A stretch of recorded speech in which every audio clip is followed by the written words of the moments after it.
Maratha reservation కోసం మనోజ్ జరాంగే పటేల్ ఎవరైతే ఉద్యమాన్ని నడుపుతున్నారో ఆయన పచ్చి మంచినీళ్ళు కూడా ముట్టుకోవట్లేదు 4 రోజుల నుంచి.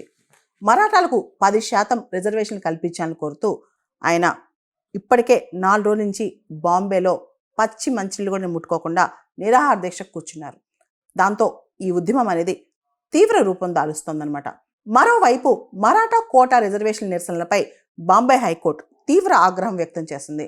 ఈ నిరసనలతో బాంబేలో పూర్తిగా ట్రాఫిక్ జామ్ వచ్చేసిందని, నిత్యావసరాలు కొనుక్కోవడానికి కూడా ప్రజలు బయటికి రాలేకపోతున్నారని హైకోర్టు అసహనం వ్యక్తం చేసింది.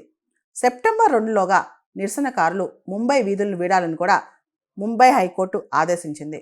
ముంబైలోని ఆజాద్ మైదాన్లో మరాఠా రిజర్వేషన్ ఆందోళనకారులు ఆందోళన చేపట్టారన్నమాట.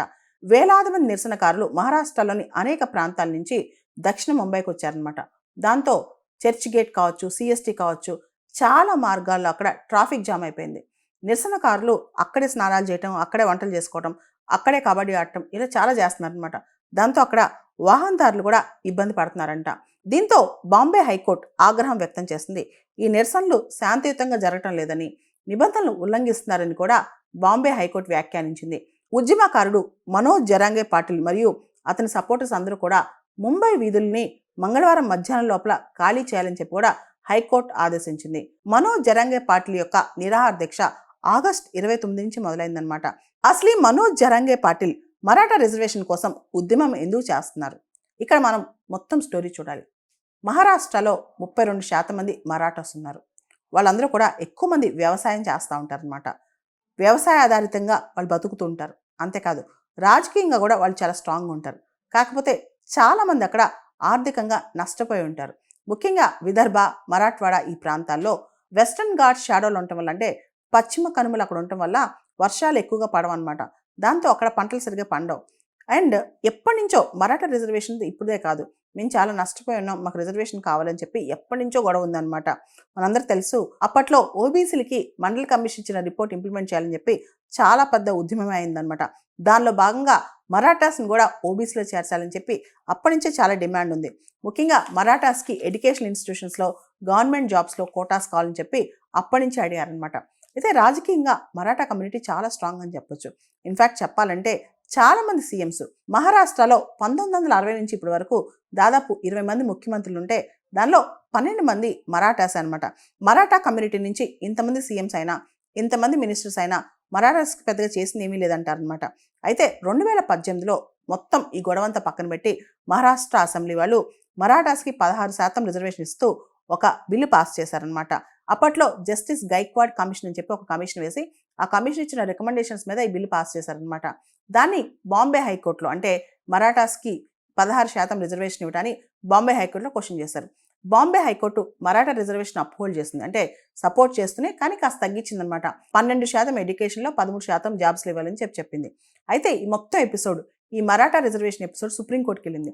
సుప్రీంకోర్టు 5 కారణాలతో మొత్తం మరాఠా రిజర్వేషన్స్ కొట్టేస్తుంది అనమాట. దీనివల్ల, అంటే ఈ మరాఠా రిజర్వేషన్స్ వల్ల ఏదైతే Indra Sawhney versus union of India Mandal జడ్జిమెంట్లో రిజర్వేషన్స్ 50% మించకూడదో దానివల్ల ఆ సీలింగ్ దాటిపోద్ది అని చెప్పి ఫస్ట్ గ్రౌండ్ చెప్పింది. దాంతోపాటు జస్టిస్ గైక్వాడ్ కమిషన్ ఏదైతే మరాఠా రిజర్వేషన్స్ ఉండాలని చెప్పి ఒక రికమెండేషన్ ఇచ్చారు ఆ రిపోర్ట్లో, దానిలో రిలయబుల్ సైంటిఫిక్ డేటా తీసుకోకుండా ఇచ్చారని చెప్పి కూడా సుప్రీంకోర్టు వ్యాఖ్యానించిందనమాట. దాంతోపాటు మరాఠా వాళ్ళ బ్యాక్గ్రౌండ్నెస్ తేల్చకుండా రిజర్వేషన్స్ ఇవ్వడం వల్ల ఆర్టికల్ 14, 16, 19కి వైలేట్ అవుతుందని కూడా చెప్పారనమాట. అంతేకాదు ఏదైతే 102nd కాన్స్టిట్యూషన్ అమెండ్మెంట్ యాక్ట్లో ప్రొసీజరల్ రిక్వైర్మెంట్స్ ఉన్నాయో అవి కూడా ఈ మరాఠా రిజర్వేషన్స్ వైలేట్ చేశారని చెప్పి చెప్పుకొచ్చింది సుప్రీంకోర్టు. దాంతో మరాఠా రిజర్వేషన్స్ అనేవి కొట్టేసింది. అయితే మరాఠా రిజర్వేషన్స్ ఉద్యమం మాత్రం ఆగలేదనమాట. అందరూ ముంబైకి వచ్చి చాలా పెద్ద ఉద్యమమే చేస్తున్నారనమాట. ముఖ్యంగా మనోజ్ జరాంగే పాటిల్ ఇప్పుడు ఈ రోజున పచ్చి మంచినీళ్ళు కూడా ముట్టుకోకుండా ఉద్యమంలో ఉన్నారు. రోడ్స్ అని బ్లాక్ అయిపోయాయి. బాంబే సిటీ లైఫ్ మొత్తం స్తబ్ద అయిపోయిందనమాట. మొత్తం స్టాండ్ స్టిల్ అయిపోయిందనమాట. ఈ సందర్భంగా బాంబే హైకోర్టు కూడా ఆగ్రహం వ్యక్తం చేస్తుంది. ఏదైనా ఉంటే పీస్ఫుల్గా చూసుకోవాలి, కానీ ఇలా ట్రాఫిక్ జామ్ చేసి లైఫ్ని స్టాల్ చేయకూడదని చెప్పింది. భారతదేశంలో ఉండే రీజనల్ ఇంబ్యాలెన్సెస్, అంటే రకరకాల ప్రాంతాలు, ఒక ప్రాంతం బాగా డెవలప్ అవటం, ఒక ప్రాంతం తక్కువ డెవలప్ అవటం మనం చూస్తే కనుక మహారాష్ట్రలో వెస్ట్రన్ మహారాష్ట్ర బాగా డెవలప్ అయింది. ఈస్టర్న్ మహారాష్ట్ర, ఈ విదర్భ, మరాఠ్వాడ ఈ ప్రాంతాలన్నీ కూడా తక్కువ డెవలప్ అయ్యాయి అనమాట. So with in the state కూడా ఒక స్టేట్ లోపల కూడా ఒక చోట ఎక్కువ పెరుగుదల, ఇంకో చోట తక్కువ పెరుగుదల, ఆర్థిక వృద్ధి ఎక్కువ ఉండటం, తక్కువ ఉండటం, వీటి వల్ల కూడా తారతమ్యాలు పెరిగిపోతాయన్నమాట. సో, ఆంధ్రప్రదేశ్‌లో కూడా యునైటెడ్ ఆంధ్రప్రదేశ్‌లో ఇలాంటి కారణం వల్లే కదా సెపరేట్ తెలంగాణ కోసం ఉద్యమం వచ్చింది. సో, ఒక చోట ఈక్వల్ డెవలప్‌మెంట్ లేకపోతే కూడా ఇలాంటి సోషల్ మూవ్‌మెంట్స్ వస్తాయని చెప్పొచ్చు. ఇక్కడ మనం ఆర్టికల్ 371 క్లాస్ 2ని కూడా గుర్తెచ్చుకోవాలి.